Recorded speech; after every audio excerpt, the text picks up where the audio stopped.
Hi, my name is Ben Atkinson and welcome to the Functional Health Podcast. I interview some of the leading voices in nutrition and lifestyle medicine, and I will share with you their stories, their expertise and their advice, shedding light on the industry from each of their perspectives to help improve your health from today. This week, I'm delighted to share with you my conversation with Lorna Driver-Davies. Lorna is an experienced nutritional therapist and specialises in women's health. In part one of this podcast, we take a deep dive into endometriosis, along with diet and lifestyle interventions to help to improve it. So, without further ado, Lorna, welcome to the show. Hi Ben, thank you for having me. Very excited to be here today. It's so good to have you on. It's been a long time coming for sure. And I mean a long time coming. Yes. Very excited. Thank you. Now, I know we briefly spoke before the recording about your recent lecture at the British Society of Gynaecological Endoscopy. Yes. I've butchered that name, haven't I? Well, they have their annual kind of big meeting each year over about 3 days. And this year it was obviously done virtually. And this is an amazing conference where all these surgeons come together who specialize in surgery for endometriosis, and they're looking at all their kind of innovative ways around different types of surgery and techniques and things. But also what's amazing is that they invite other professional practitioners who work with endometriosis in different sectors. So it could be like a pelvic pain physio practitioner, and they asked me to come and speak as a nutritionist, which was a huge honor, and also just such a positive thing for surgeons to be really open to wanting to know about how they can, speak to patients and how nurses can talk to patients about diet and endo. So it was very well received. It was so wonderful. And I just think this is a great thing for us modern times and the direction that endo is going in. I thought it was awesome. I mean, when you told me, I was thinking this is such a big step in terms of nutritional therapy being accepted in the mainstream, especially for conditions like this. Yeah, and actually, there's so much more research now, and so much being looked at diet and looking at interventions, and I really with endometriosis, I don't think it's like one therapy that's going to solve it all for you. It's a combination of lots of things together. So it's, it's surgery, it's working with a nutritionist, it's working with a physio, it's mental health side of it, it's having, counseling or psychotherapy, like it's kind of all things together, it's great. I completely agree. Now, for people who might be listening or who might be diagnosed with endometriosis and may not be entirely sure what the condition is, let's dive into that first. Yeah, sure. So essentially, this is where you've got cells that would normally be residing in your uterus in the womb, and they have moved to different parts of the body. Now, there's lots of reasons why they've moved, and there are lots of etiologies around endo, but this is kind of the simplified explanation of what's happened. And most commonly, those cells end up moving and depositing themselves in the kind of pelvic cavity in a woman. You've got less common sort of places, like very strange places like the lungs or the nose or the spine. And you can imagine that in those slightly more unusual places, it kind of makes the condition actually more tricky and awkward and more difficult to deal with. And so actually sometimes the treatment has to be with different types of doctors as well. So you've got maybe like a lung specialist who has to work with a gynecologist, for example. But really most commonly you're looking at sort of outside of the uterus, but in that kind of residing area, really, really commonly around the intestines, for example, the bladder. So you can imagine then you get other symptoms that go with that because of these endo patches. And I'll explain these little patches or lesions because those are a big part of you kind of understanding the condition. So once those cells have settled there, they start to grow like they are part of that tissue. So let's say this is kind of on the side of your, your bowel. And they form these like lesions that I think the best description I always sort of say is if you had a burn on your arm, what that would look like, And so that site is pretty kind of angry and inflamed. And you've got this weird thing going on where the immune system goes, oh dear, it's obviously very upset and angry. I need to go in and kind of try and deal with this and try and work on healing. But and then the opposite way, the body's like, hang on a minute, you're not supposed to be there. I'm going to actually kind of attack you. So right. There's a little bit of an autoimmune aspect going on. And the immune system So the immune system is a huge part of this condition. And I think for listeners, what I tend to find is what people take away from understanding it is that they just talk about the fact that it's estrogen fueled. So it's a hormone condition, which is absolutely true. But there is this kind of symbiosis between hormones, or like sex hormones, and the immune system. And you know, a good example of that would be ovulation involves the immune system. Going into labor is partly involves the immune system. So the relationship between those two is super close. And so these lesions and patches, there's a lot of complex stuff that's going on there. You've got the production of localized estrogen. So when we're talking about estrogen, we're not just thinking about the global amount of production. We're talking about extra being produced on these lesions or patches. And actually what then goes on is that the estrogen, high estrogens there, increase more inflammation, and that inflammation then makes more estrogen, and that kind of goes around in a bit of a loop. Yeah. So these little patches themselves aren't just like a wound that needs to be dealt with. They're like a whole little kind of, you know, whole thing in themselves, and that's part of the pain in the condition, the inflammation, and all sorts of other issues that we'll kind of talk about as well. That's hugely interesting, and it must be really difficult for people if you're having these patches all over your body, because you might be getting these kind of like cyclical symptoms every month that go along with your cycle, but maybe you have nothing to do with what you'd assume, which would be your kind of your downstairs region. Yeah, exactly. So if you're menstruating, then when you're effectively like bleeding, then you're also that's going to be going on those lesions and patches. I think it's also important to sort of say though that the discomfort or pain or issues associated with the condition are not just going to be during your period. They can happen at any point in the month. Women can report, for example, very uncomfortable ovulation, and then you get secondary issues.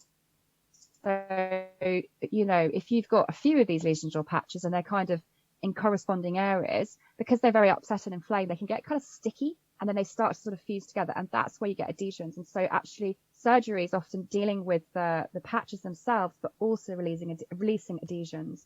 And depending on like how long you've had endo for, or what sort of treatment process you've been through, or your journey, that's probably the better way of saying it. You know, women can end up with some quite tricky situations. And just to say on that one, surgeons can often go in and go, hey, you know what, I can see that the adhesions are quite bad, but it's affecting the ovaries and fallopian tubes, and I know that you still want to have children, so I'm going to do a little bit of tidying up, and then you get your babies out of the way, and then you come back and I've finished off that bit. Because I've had clients, for example, where they've had an ovary taken out because you know, literally it's just completely mushed in adhesions and stickiness and inflammation, so it's not happy. But by that point, if she's had children, it's like, okay, fine, you know. So it's complicated. That's extremely complicated. And in terms of diagnosis, how would you diagnose it? And maybe we can compare NICE guidelines to what you potentially see in clinic. Yeah, so the kind of gold star for diagnosis is sadly going to be having surgical intervention. You can, to an extent, see it present on a ultrasound or MRI. And actually, these days, a lot of surgeons, gynaes will start with that process. When I'm saying that, I think for listeners, it's important to understand that, you know, access to different types of specialist care is a bit uneven in the UK. So you could go and have a scan, and perhaps the person looking at your scan is not really trained to look at endometriosis. So it's worth kind of trying to look for specialists where that gynecologist looking at the scan is very, very used to trying to look for it. So it's, you know, anything I think where you can maybe do this less sort of full on thing of surgery first as part of that process is a kind of a good thing. And then, you know, your GP or consultant would be starting anyway with looking at symptoms. And so the NHS, you know, NICE guidelines are chronic pelvic pain, dysmenorrhea, so that's pain for periods, but I think for listeners to say we're talking on a pretty epic level here as well. So this is period pain, which really, really affects your life, affects work, you know, affects relationships, etc. issues with sexual intercourse and pain. This is because obviously endometriosis can be growing kind of around the cervix and kind of further up. But remember also that whole area is quite delicate and inflamed, or you've got bladder issues, for example, sex is going to be uncomfortable. Gastro symptoms, super common. And we'll talk more about, we'll come back to the gut a bit later. I know we will. Yeah. And then again, urinary issues. And then fertility is sadly a big kind of factor in that. And just to say also that some women, particularly if they had really painful periods and difficulties, say like as a teenager or early 20s, might have gone on contraception for like 10 years. And then they meet somebody and decide to maybe try for a baby. And then they're like, oh, whoa, hang on a minute.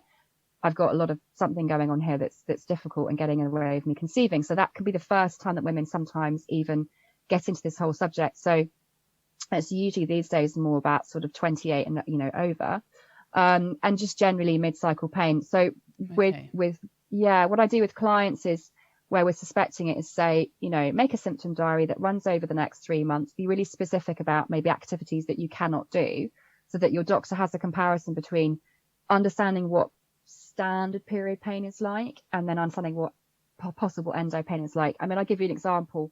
Women who will take painkillers, but that doesn't really cut the mustard. This is or women who are like literally fainting or throwing up. These are quite common things that are, or that the pain is so engulfing that you are just almost a bit like, I can't even sort of think. That's definitely something that women will talk about. They'll just be like, almost like they're glazing over, like it's completely just like brain fog with pain, really. Yeah. Okay. So if women are experiencing these kinds of symptoms and go to their GP to get a real diagnosis, it would have to be done by is an endoscopy or laparoscopy? Laparoscopy, yeah, keyhole surgery. Pretty much in most cases. Of course, you're going to get cases where they can see it on a scan or an MRI. Yes. And they, if it's a really like good surgeon, they might say, do you know what? Looking at your symptoms and looking at what I think I can see here, I probably think we can get away with you not having any surgery. Mm-hmm. So they will, I think there's a bad name about surgeons, but actually all the surgeons that I know are really cautious and would actually rather not go in and do that if anything else can be done before that point. And obviously some is, investigatory. So they'll go in and they'll come back out and say, we can see this. You need to consider whether you want us to go in again and do this much work on it or not. So, yeah. I think it's also good for me to kind of cover some of the things that I also look for as well, like other symptoms that kind of go with this that are not kind of part of the NICE guidelines. Absolutely. So women will say that they have chills or fever-like symptoms or get quite achy, so they feel like fluey, either before their period or during their period or both. Very heavy periods, menstrual flooding, quite bad mood issues. So very severe PMS or almost like PMDD, and just generally quite unwell. So like easily picks up things, gastro symptoms, like other factors, and also other conditions that often are found in endo. So things like thyroid disease, things like lots of gut dysbiosis, other autoimmune conditions, like lupus, for example, because they all like to kind of like come in with each other. And they can make things worse as well. So, yeah. Okay, so they can make things worse. So you're looking for these kind of comorbidities along with... Yes. Okay, that's interesting. Yeah, and those like, I mean, let's take thyroid disease as an example. Like, if your thyroid is, well, let's take just straightforward being underactive, so hypothyroid, your system is running a bit slow, which also means that things like your ability to detoxify estrogen is going to be slowed down, or you're more likely to be a little bit more higher in estrogen and sort of lower in progesterone because there's a connection there with the thyroid. And then when looking at things like Hashimoto's thyroiditis, so autoimmune, wow, well look, if you've got elevated thyroid antibodies, you're already really inflamed, and it's like a broken window thing, isn't it? If you've got existing inflammation already, it can set off other inflammation in other places and disease progression. So I commonly see those two things together, actually, Hashimoto's and endometriosis combined, and PCOS as well. PCOS as well as endometriosis. Now that's an interesting one, and that's like I guess quite a difficult one if people are diagnosed with both of those, because they both affect fertility quite significantly. Totally. And they're not like sisters, they're like cousins. Mm-hmm. And actually there's a lot of Venn diagram with those two, because they're both like inflammatory. You've got the kind of metabolic aspect of PCOS. Both have issues with, estrogen. So obviously in PCOS, because you've got this irregular cycle where ovulation isn't working properly, you often end up with a bit of I don't like the term estrogen dominance, but unopposed estrogen is the better term. So you can, I had a lady once say to me, I didn't realize you could get these together. And right. I said, well, they both set a nice environment for each other, even though, and there's definitely lots of clinical overlaps in terms of how you deal with it, for sure. Okay. So in terms of like the development of these conditions, like a lot of people might be thinking, is it my genetics? Have I inherited this, or have my genes put me at a disposition for getting endometriosis? Or is it potentially my lifestyle choices which have left me or put me at a disadvantage in terms of getting these kind of conditions? Well, I would say kind of both. So some women will definitely have endo from the point that they start menstruating, which means that these movement of these cells. So it's the movement of the cells, but also you're thinking about if the cells went to somewhere that they aren't supposed to go, how come the immune system didn't get rid of them? So we could argue that this actually happens much more commonly, but in lots of cases there's not this defective immunosurveillance going on.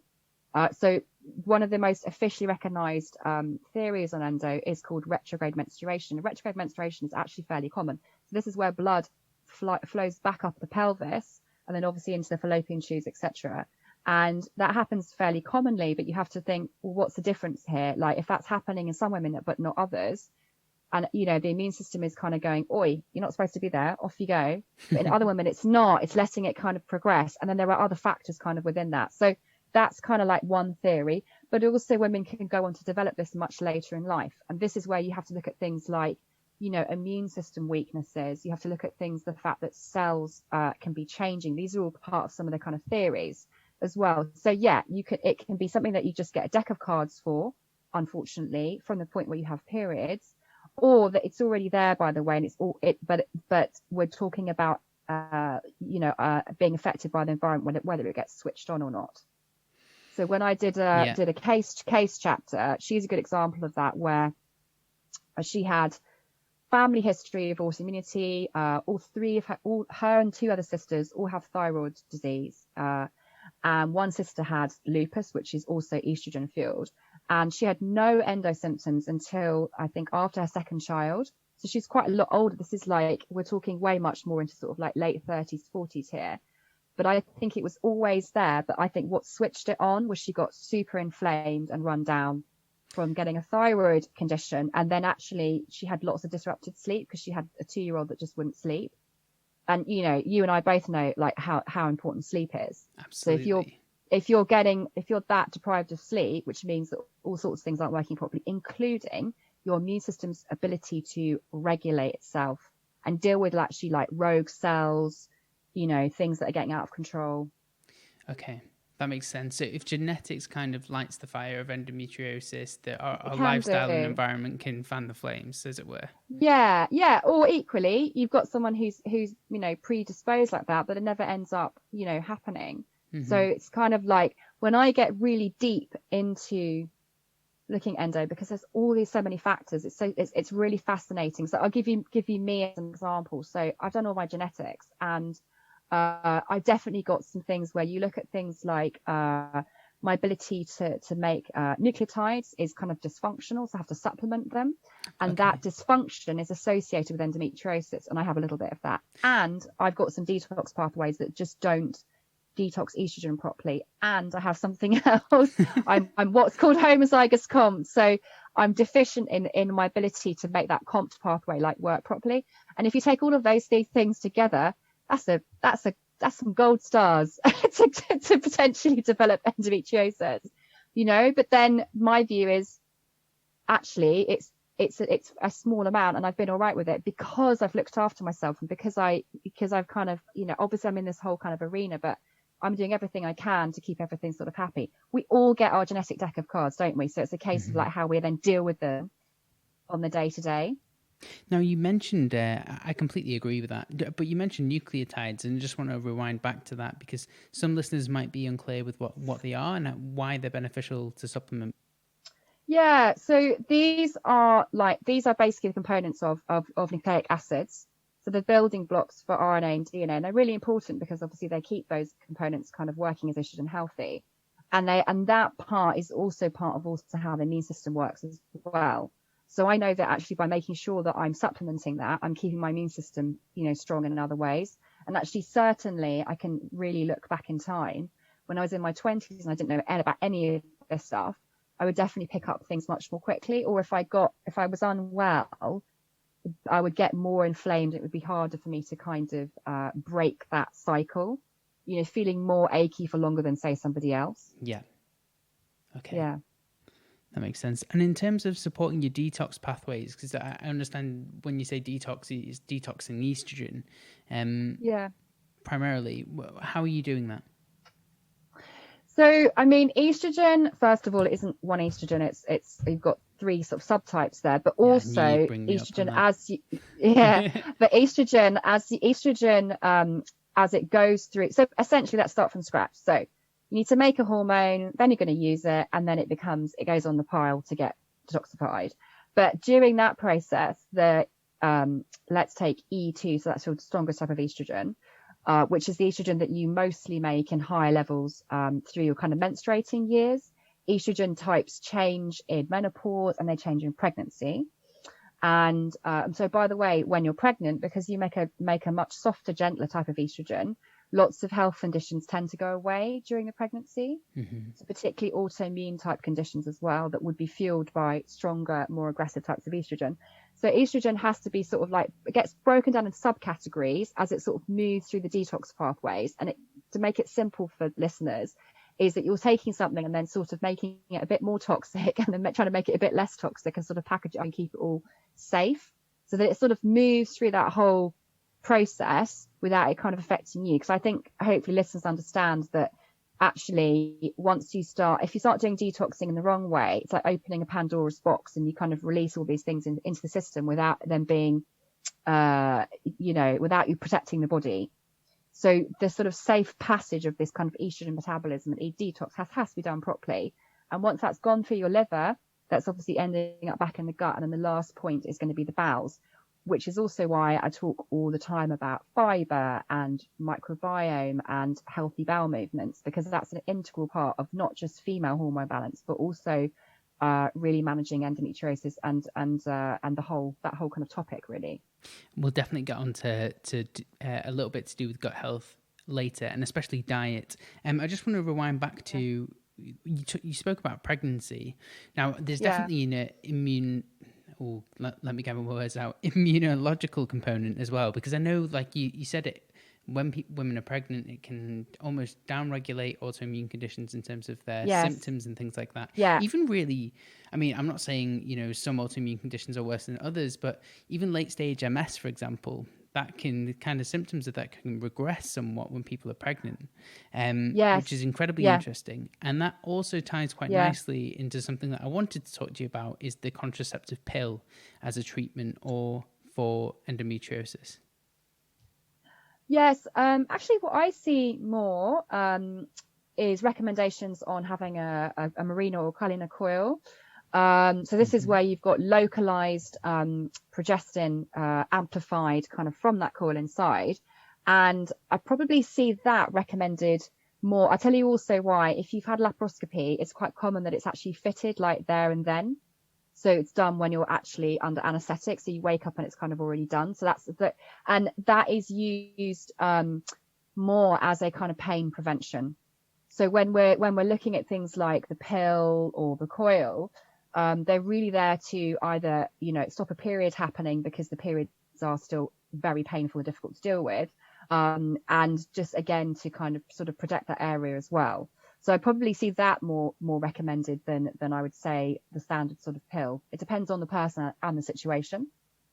Right, that makes sense. And it is, Yeah. so that's in terms of managing symptoms and things like that. But I've read that some, maybe this is an old school type of practice, but some clinicians have been saying that you should possibly think about getting pregnant earlier. Yeah, I mean, so the sort of more old-fashioned recommendation used to be, also, by the way, this was, doctors and the way that doctors speak to patients has obviously had to change quite a lot over time. But women would be literally just told, well, if you get pregnant, it'll probably just get better and go away. And in a lot of cases it does, but that is not a practical modern day recommendation. And particularly it's completely at odds with women who obviously would love to get pregnant, but they're finding it very difficult. Yes. But if I always love a bit of history on the subject. So people often say to me, do you think that endo is much worse these days? Do you think we see it more? And there's so many ways you can answer that question. But one thing to look at is that, women are having more periods, because if you think, back in olden days, and you probably would have been married by age 18, and if you weren't using contraception, then you might have been going on to have quite a lot of babies. So basically also breastfeeding is protective. So if you can imagine, you're working your way through the years where there's not much of a gap between you being pregnant and then feeding a baby and then getting pregnant again. It's kind of on a cycle. So how many periods are you really going to get through your 20s? So these days women, leave it much later to conceive for all sorts of reasons.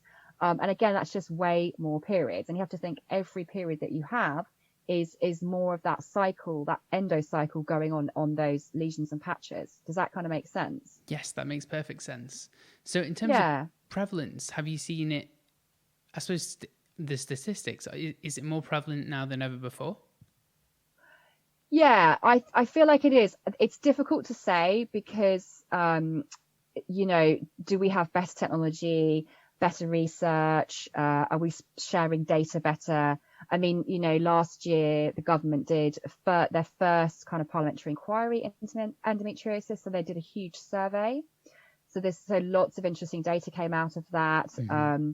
So, it's becoming the topic sort of the time. But I feel confident in saying that I think it's definitely a lot worse.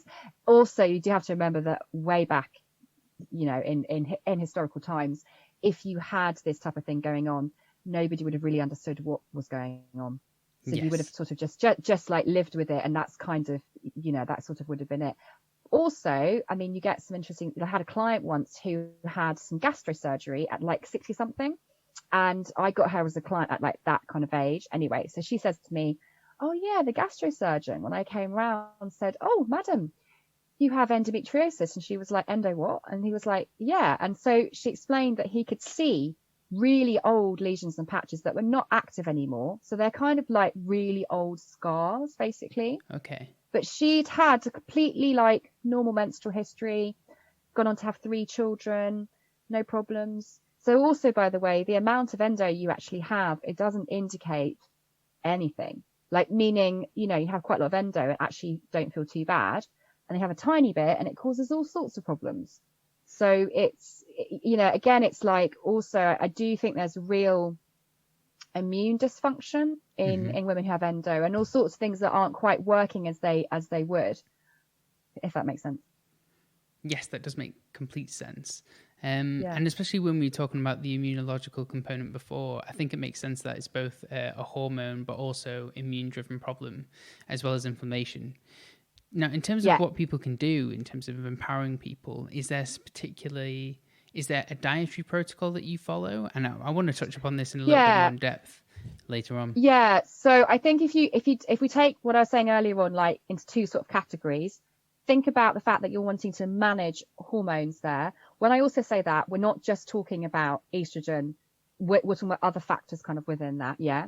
And then the other side of it is we're thinking about it being an anti-inflammatory diet. Yes. And sort of putting those 2 things together is like, we're thinking about anti-inflammation, but also we're thinking about immune regulation. And this is why it's really common when I talk to journalists, for example, we'll always talk about immune boosting. I'm like, you don't want to boost the immune system, do you? Because otherwise that's autoimmunity. We want an immune system that is not under-functioning or over-functioning. So when we're talking about things like vitamin D, who's like a master immune regulator, nutrient or hormone, it's about, keeping things kind of stable and happy. So in terms of sort of dietary approaches, I think what tends to lean towards is the Mediterranean diet. And then there are other tweaks and changes within that, depending on the person. So, are they dairy free or not? Are you excluding meat or not? Shall I go into some of those points on that for you, Ben? Yes, please. That'd be brilliant. Yeah. So the Mediterranean diet anyway is good for lots of reasons. And actually, we know from research and some of your wonderful previous kind of podcast, guests, that it's great for the microbiome, and actually endometriosis and the microbiome have a big relationship. All the sort of latest new research is looking at things like how antibiotics can be used to treat lesions, looking at things like the bacterial hypothesis theory, which is looking at actually how bacterial infection creates inflammation in the gut, and this kind of goes on towards contributing towards things like endo. So that for me kind of is helping to support things like gut flora and sort of gut health kind of in general, but also that you've got a lot more of those like monounsaturated fats. You should be getting a lot of oily fish, omega-3. Omega-3 is super critical in endometriosis because women tend to be low, but also there's a lot of research papers looking at disease progression, but also omega-3's role in things like how inflammation is progressed. Mm-hmm. So, for example, there's a relationship between a transcription protein called NF-kappa B, which is part of how inflammation kind of occurs. And NF-kappa B has a strong relationship with endometriosis, and NF-kappa B can be managed by increasing your omega-3 levels. And when I'm talking about that, I'm talking about oily fish or supplementing a fish oil, or if that's not something that you would eat normally, like for ethics or whatever, looking at things like vegan, vegetarian oils, but those have to have really good significant levels of EPA and DHA, which is hard to find in vegan oils, really. Steering away from too much omega-6, which can be inflammatory. So being like not overeating on things like nuts, for example, that are more fashionable and high consumption these days. And the red meat and dairy thing is this, which is that they did a study looking at how more portions of red meat basically was shown to be, that you're more likely to end up with endometriosis, or it kind of gets worse. But I do say a caution there, which is that I think it's important to think, well, not all meat is the same. So if you're buying, really good quality, like grass-fed meat, which will be much more anti-inflammatory type meat because the cows are eating grass, so they're getting more omega-3 in their diet. They're not having grains, for example. Mm-hmm. And perhaps you're only having it every so often. It's almost like, spend your money on the good stuff. And, low iron and ferritin is super common in endometriosis, and they're often very tired. I mean, exhaustion and fatigue and chronic fatigue and ME are all very common conditions that you see tied in with endo. And so maybe a little bit of red meat here and there is good. It depends on the person. The dairy, again, is about it being inflammatory, and again, you get a dairy crossover, certainly into PCOS. Sometimes it's an issue. Okay, so dairy is an issue for multiple conditions, especially. Yeah, it can be. Okay. Yeah, but then I'll just do a flip on you for that. There's some other research that says that actually women who didn't have enough dairy in adolescence were more likely to go on to end up having more surgeries for endometriosis. And I was thinking about that. I was like, that's really interesting. I was thinking it could just be to do with the fact that dairy is nutritious, and that they got more nutrients when they were younger. So it's not a one size fits all. I think the thing I want to say to listeners is that you can end up with endo getting completely stressed and freaked because you're like, oh, I can't have this and I can't have that, I can't have this, I can't have that. That's very stressful, and stress is really bad for endo. So it's also about maybe working with a professional to work out what is right and what isn't right at all. I'll talk about histamine and gluten as well. So we're not related together, but are separate things. But can we just touch on some of the points, breakdowns, just some of the things which you've just spoken about now? So the omega-3 point is really interesting because I've touched upon this in the past. And when Marilyn Glenville came on, we were talking about this, and I actually got my omega-3 to omega-6 ratio measured. Oh, and, cool, good. I do it quite regularly, but when I first got it done, it was reasonably high to what I thought it would be. So it was like 7 to 1.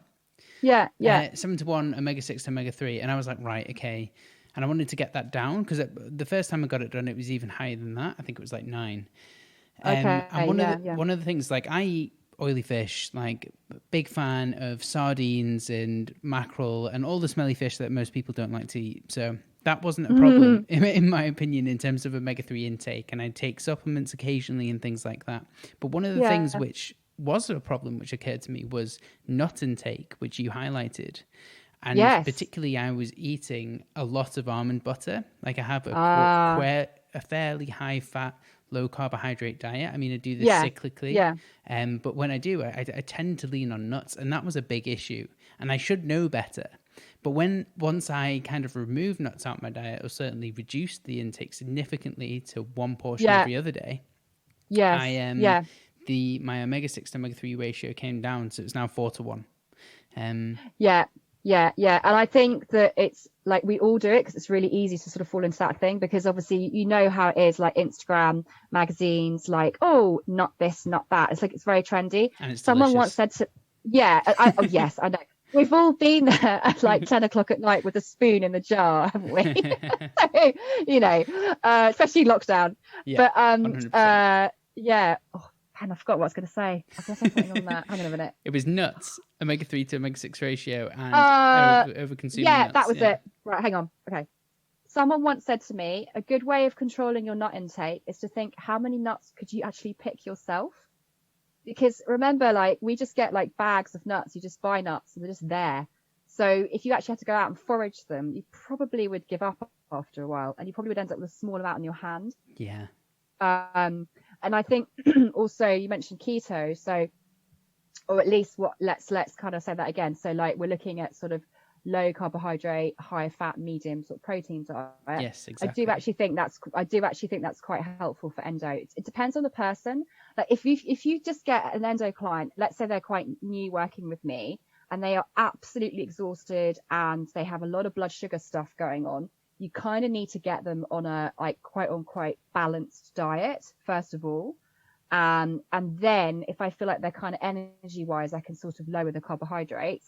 It can be anti-inflammatory for me to put them on that sort of lower carb, medium protein, higher fat diet. It depends on the person. Certainly if they come along and they've also got PCOS, you might be kind of considering like that aspect as well. So that's why it shouldn't be a one size fits all type diet regime. Absolutely. No, I completely agree. And the red meat element, which you spoke about, I'll actually come on to that in a little bit. So maybe we can cover the gluten and dairy component, because I find this really interesting, because you get some people which have cross-reactivity with both of them, right? Yeah. So there's like almost no studies on endo and gluten. There is like one, but then what there is a lot of is looking at gluten and autoimmunity. And obviously we have a ton of data on that now. So that's the data that I think you should be looking at. And also looking at other conditions that are affected by gluten that you probably will find in endo, like, for example, the molecular mimicry with the thyroid and gluten and Hashimoto's thyroiditis, which you also commonly find in endometriosis. So that's why it's like in that situation, I'd be thinking, well, I'm going to take gluten out because they've got, you know, this thyroid issue, and that's going to have a good knock-on effect for the endo as well. And, you know, all the time, I mean, this is just my clinical experience. Women will say, I do feel better not having gluten. And certainly my things like adhesions or pelvic pain or whatever sort of feels better if I don't have it. That's interesting. Is it all, I mean, you're probably going to say, yes, it is, of course. But like, I just want to clarify, is it all sources of gluten? Because some people are saying that they can now intake levels or certain amounts of sourdough bread, for example, if it's, you know, fermented for a long period of time. I think it's better if someone, you know, removes it and then is quite strict for some time and lets the dust settle and lets things sort of improve. And then you could consider introducing things like that occasionally if that sort of works for the person. You know, again, you've got to also think, like, no one can live in a bubble. It's quite hard. So if you've got a job and you've got family and life and, like, you know, like, it can get very stressful thinking about what you're going to eat if you have endo, when also you've got to think about everybody else in your house as well. So Yes, of again, course. it's but I say, I'm sure everyone knows anyway, but you could eat really badly on a gluten-free diet. I mean, if you just look at the things that are available in supermarkets, I often say, like, the ingredients that go into, say, like gluten-free shortbread, there's like, I don't know, 50 ingredients or something, and then you look at normal shortbread made in the traditional Scottish way, it's like 5 ingredients. So I kind of like if I have gluten-free pizza, it makes me so bloated. So for me, I'm probably just going to have a normal pizza, but probably only have it a few times a year because I'm not great on gluten. It's kind of how I view it for me anyway. Yeah, that makes perfect sense. I mean, you just have to look at the packet. Let me get my words out. I feel I've not spoken to anyone in ages, so when I try and Oh, like darling. articulate a sentence, it just goes to mush. It's really annoying. Right. So when I look at the back of a packet of a gluten-free item, it doesn't matter what it is, but bread in particular, there's so many fillers and binders to make it look like bread when it definitely isn't. Yeah, I'm just exactly. thinking this combination of ingredients cannot be good for you in the long term. No, and also you get people who will react to like xanthan gum. So like they're having gluten-free bread and they can't work out what's like going on. And also, look, not everyone tolerates all the gluten-free versions of things. Like, actually, for me, I'm not that there's gluten in oats, but like oats are used as an alternative. But I'm not good on oats at all, and haven't been for a long time. You know, So you are not the first person that said that to me. I think Anthony interesting. Haynes said that as well. Yeah, And that's yeah. Go on, carry on. Yeah, if I was on a desert island and I had to have like, gluten bread or a bowl of oats, I would be choosing the gluten bread because I'm going to get quite a strong reaction from the oats actually. And that also is, by the way, food intolerances and allergies are very common in endometriosis. So again, it's like working with a practitioner to sort of like it's really like sorting the gut out. Because if you've got a lot of food intolerances going on, and I'm sure you know this, Ben, it's not necessarily indicative that you are genuinely long-term intolerant. It just shows leaky guts going on.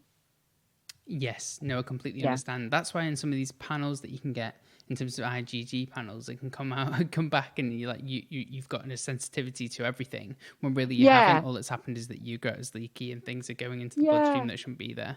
And actually, look, that whole picture is like going back to like sort of almost like what's the takeaway from this? That picture is just going back to the melting pot of inflammation. So like it's like everything I'm suggesting when we're talking about being anti-inflammatory, go back to what I was saying about these patches, like making estrogen equals more inflammation equals more estrogen. So actually you're balancing hormones out by also working on inflammation. That's what I'm trying to get across. Yeah. Okay, I completely understand. Yeah.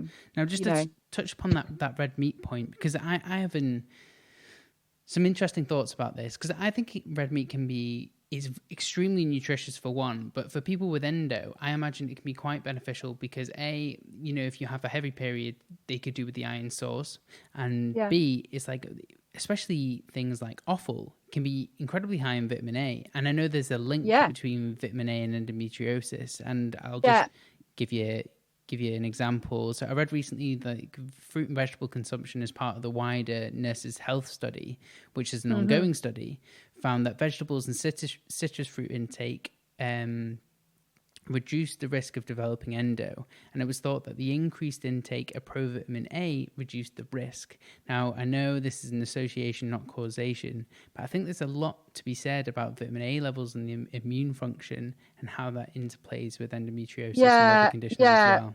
And actually, on that subject of vitamin A as well, people are very scared about that because obviously all they sort of like, they think, toxicity, and obviously you've got to be careful if you're thinking about conceiving or you're pregnant, or like that subject. But actually on the sort of Western A price kind of side of things, like I do love vitamin A, and it's interesting that women with endo, like vitamin A is the good example, but there are others as well, like low zinc. When we're thinking about citrus fruit, we're thinking maybe about vitamin C, like things that are antioxidants effectively, and that are there to help the immune system and keep things kind of stable. I mean, this is why, also going back to diet recommendations, when I'm thinking about supporting endo, it's like colourful diet as possible. Lots of access to lots of, flavonoids and beta carotene family, like that sort of thing as well. And remember also on the vitamin A front, you can, so obviously in plants there's no vitamin A, you've got beta carotene, but not everyone converts beta carotene very well to vitamin A. So, and I've had some great conversations with women who have been, say, like vegetarian and vegan for a long time, which has meant they've missed out on a lot of crucial nutrients that would be really important for supporting their health and supporting endo, and are happy to introduce little bits of things like, here and there in order to get nutrients just like vitamin A kind of up, basically. Okay, that's interesting. So maybe we can touch upon veganism a little bit more. What kind of nutrients do people need to look out for if they have been vegan and they are developing or have endometriosis? Yeah, so a vegan diet can be adopted for many reasons, but it can be sometimes adopted by women because they find it beneficial to manage endometriosis, which is fantastic, because at the end of the day, also, if you choose a healthy diet, and it can be done in a healthy way, that helps you manage pain, then that's great. Yeah. But I think it's important to understand that there are nutrient gaps in a vegan diet that are not going to be acquired through diet alone. So, for example, almost non-existent levels of choline. Choline is such a kind of like pivotal, nutrient, but also is involved very much with things like, methylation. Methylation is really important for your ability to detox estrogen. Methylation is also a way of you making energy. It's important for mood. Mood issues are really common in endo. So, if you're not having like choline rich foods, you're going to be missing out on that. Everybody knows about B12. So I think I'll leave that for a second and talk about the others. But you get other B vitamins in a vegan diet, but not in their very high methylated form. So just for the listeners, for example, the types of folates that you'd find in, say, like broccoli versus the higher methylated versions that you'd say find in like meat are kind of important. So that's kind of why if you're on a vegetarian or vegan diet certainly, thinking about supplementing methylated B vitamins. I mean, you should be supplementing B12 anyway, but we're talking about other B vitamins as well, like B6 and B2 or whatever, those sorts of things. A vegan diet is also low in the amino acid methionine. Methionine is really important for estrogen detox. And again, a lot of these things come back to like the immune system being supported, inflammation being supported, moods being supported, energy being supported. So I think if you're going to go on a vegan diet, because it does actually help your endo symptoms, then please get some help with understanding of what you need to supplement as an extra. And also in this day and age anyway, not that I'm a massive over push of supplements, because I think that food is the most important thing. Endo is a very, very nutrient hungry condition. The longer you've had it and you haven't had any help with it, so you haven't had any treatment or support, it will have been it's like a forest fire. Think of like that. Yeah. It's like a forest fire, but the fire people, sorry, fire ladies haven't turned up to put the fire out. And so it just like when they get there, the fire is so raging, you've got to get all your crew on board, and all that crew are like all your nutrient status, so that's why I was saying exhaustion and tired all the time is a really common symptom. That's really interesting. I'm sure there's cases of people, I think when a lot of people go towards a vegan lifestyle, they actually change a lot of their habits for the better in terms of reducing their consumption of processed foods and things. Yes. So I think in the short term, it's likelihood that quite a lot of people might feel better. But if they are nutrient deficient in the long term, then it is going to lead to these ailments and symptoms which you've just and they don't tend to get the kind of omega-3 topic right. Like they'll say, oh yeah, I drizzle lots of flaxseed oil on my feet. I'm like, that's not really enough. It's not really going to like. So when you do, like you were saying for yourself, when I'm running like fatty acid profiles, they tend to be like low. And if they are maybe having too many nuts, a bit more omega-6, a little bit of like elevated AA, for example, that sort of thing going on. So again, that's why getting some help with it is kind of cool. What is cool about it though, is that and you and I both know that you could do a vegan diet and just eat processed food, but people do it in the right way. I do love it for the fact that you've got so many more plants there, because on the other side of it, if you're a classic kind of meat eater, like my friend's husband literally doesn't think it's a proper meal unless there's any meat on the plate. So he's like, where's the meat? He's traumatized, so I think it teaches people to go plants first, everything else like secondary thought sort of thing, so it's good. Yeah. No, I completely agree with you there. Like, I think a plant-based diet is highly beneficial for most people. So yeah, if Yes. anything to Yeah. get more And plants also on for your plate. fiber. Yes. Yeah. And for Okay. The fiber. fiber So component. Great. fiber, and I was listening to a fantastic gynecologist called Gynae Geek Talk on my podcast. I can't remember when. And she was talking about doing abdominal kind of examinations and being able to really feel, sorry for this listeners, but you've got a lot of poo still inside you that it's just sitting there that should really have come out. And talking to women, and they're like, well, do you not feel like you need to go to the toilet? And they're like, oh, not really. So also like motility and that brain kind of, intestines kind of conversation around you need to empty your bowels, like almost like, and again, this comes back to like not enough exercise, sitting at desks probably for a long time and not moving around, sitting in a sort of funny kind of way, not kind of engaging that whole area, sitting on the toilet in a, funny way. I didn't think this would be part of the podcast, Ben. I love it. So yeah, healthy bowel movements is so important because that's a way of you getting rid of all these estrogens that can be building up through that detox process. Well, let's touch upon it now, Lorna. I know you said you didn't want it to be part of the podcast, but we're on the topic now, so let's stay on it. So there's a couple of things which I know you can do, and one of them is mechanical in terms of, have you ever heard of the squatty potty? Yes, I love stuff like that. I've actually got little steps for my toilet because for some reason the toilet's really high up, and I'm actually 5'2.5", so I've got little short legs, like a small Shetland pony. I've never heard you describe yourself quite like that before, but that's good to know. So yeah, no, it's interesting. The squatty potty though, I don't have one, but I think it's something which people should consider, especially if they have issues like this, because it does put yourself in the optimal position for defecation. Yes. And I think the current westernized toilet really isn't like that. In fact, most people can't even squat low enough to defecate like we're meant to. And if you go to Southeast Asia and other places, they just have a hole in the ground because they can squat low enough in order to do it properly. Yeah, and that's how we would have done this ancestrally. Yeah, I lived in India as a child for about a year, like 8 and 9 years old, and you would, so not even just that, like women are like doing things on the floor, so everyone's squatting down really low, but everyone's kind of like, you take like us Brits to try and do that, and most people find that quite difficult unless they're doing lots of like yoga, physio type stuff, or they're just sort of like quite like bendy athletic. It's a strange position, but it's completely normal there. I remember seeing women who were like almost like doing gardening. Gardening and pruning and things, very sort of low squatted down. And actually the thing also to say on all of this is that because gastrointestinal symptoms and IBS particularly, and just discomfort and pain around the large intestines, etc., so having bowel movements can be really uncomfortable for women who've got endo. So anything that makes the whole process of the bowel movement easier, I'm talking about it from a sort of like detox point of view, but just literally the mechanics of it, anything that makes it easier is going to be less uncomfortable as well.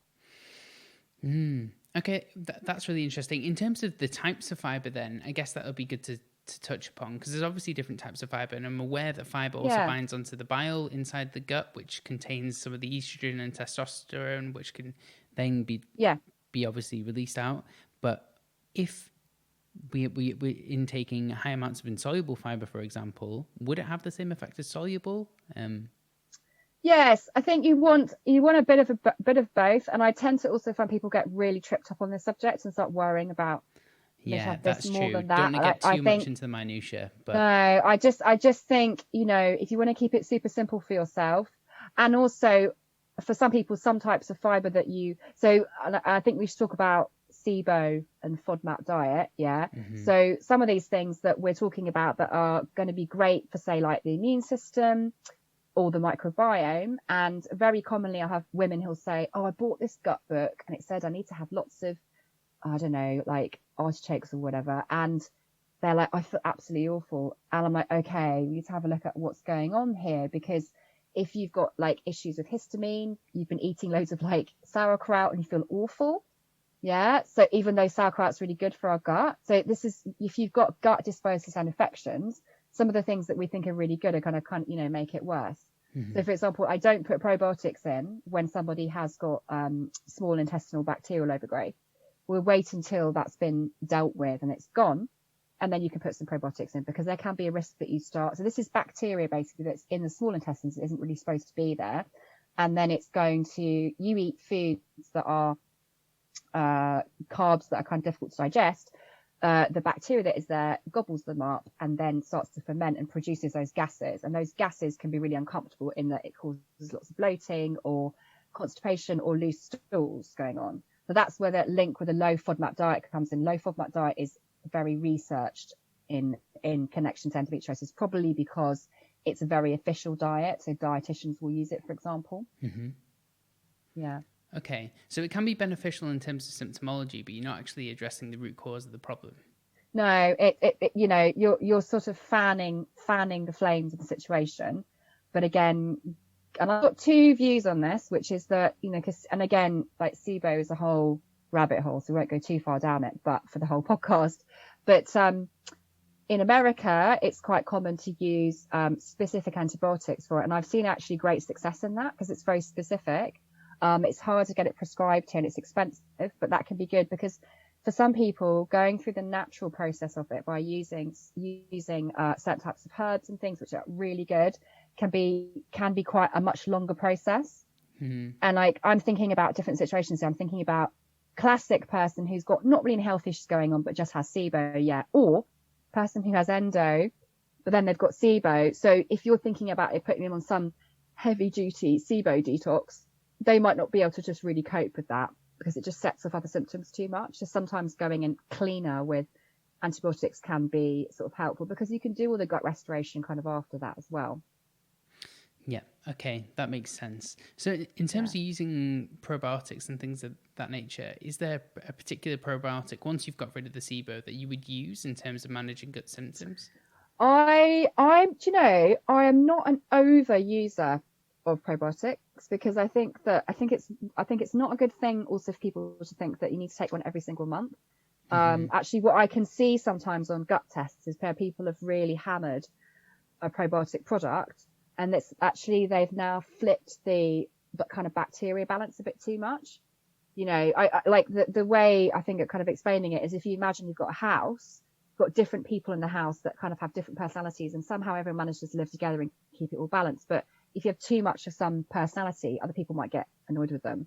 So it's like if you go too far the other way, you can kind of get out of that balance. So if I'm thinking about, certainly if someone's had antibiotics, yes. Certainly if on a gut test, certain types of bacteria have shown up as being low, then I might think about doing that. But it's usually always in the short term, and then it's making those diet changes that will encourage that microbiome balance. So going back to things like Mediterranean diet or whatever, Yeah, no, that makes perfect sense. Would the same problem arise if people are maybe focusing on fermented foods like sauerkraut, kimchi, kefir, etc.? Well, they can be one person's oh wow and somebody else's like oh no, and that can be lots of factors. I mean, the thing about just talking about histamine, where fermented foods can obviously create more histamine, but more histamine equals more estrogen. Right. So I'll give you an example that's not an endo example. So I see elevated histamine in perimenopause. So this is where you've got high fluctuations of estrogen because the body's going through a process of eventually going to shut down that whole side of, reproductive hormone type thing, chapter sort of thing. And women will suddenly start getting high histamine symptoms, but don't understand where it's coming from. And this is really weird and all that.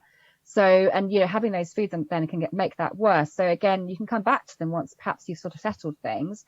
But the key thing in this is to remember that if there's a histamine issue, it can be contributing towards your endometriosis because of the estrogen connection.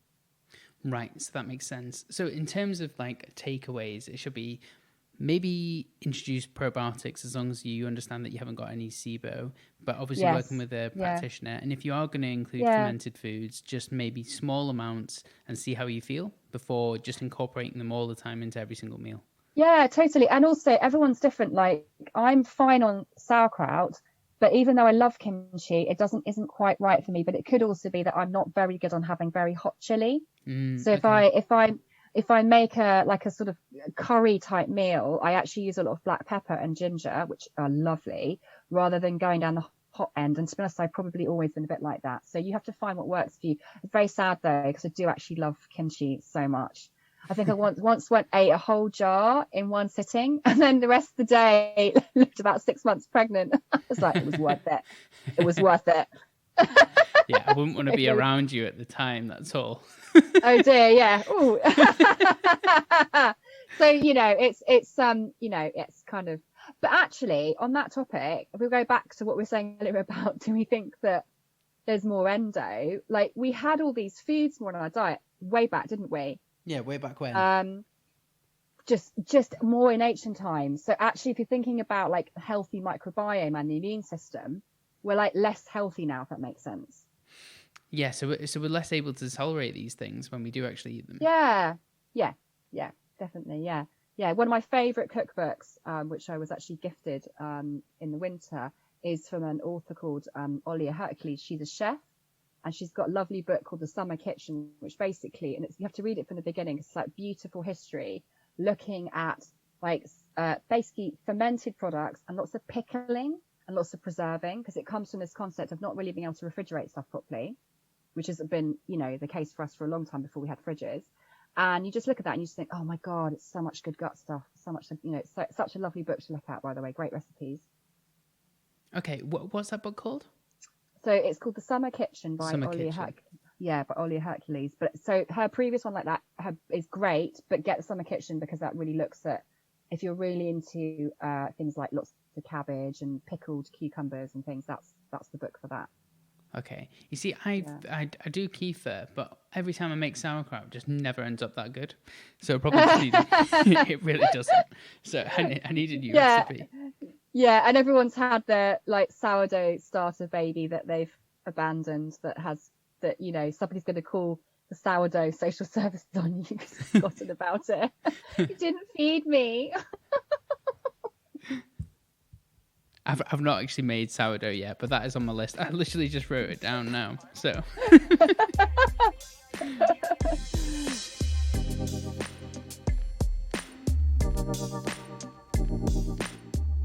Thank you for listening to the Functional Health Podcast. You can find links to everything that we talked about today in the show notes. If you have a second, please consider leaving a 5-star rating on iTunes. It really does make a huge difference and helps get this valuable information out and reach more people. Don't forget to subscribe so you can stay up to date and know whenever I release a new episode. You can connect with us on Instagram, Facebook, or our website, and all questions are welcome. As always, thanks to Joss Aurelia for the editing and Alan Harper for his support.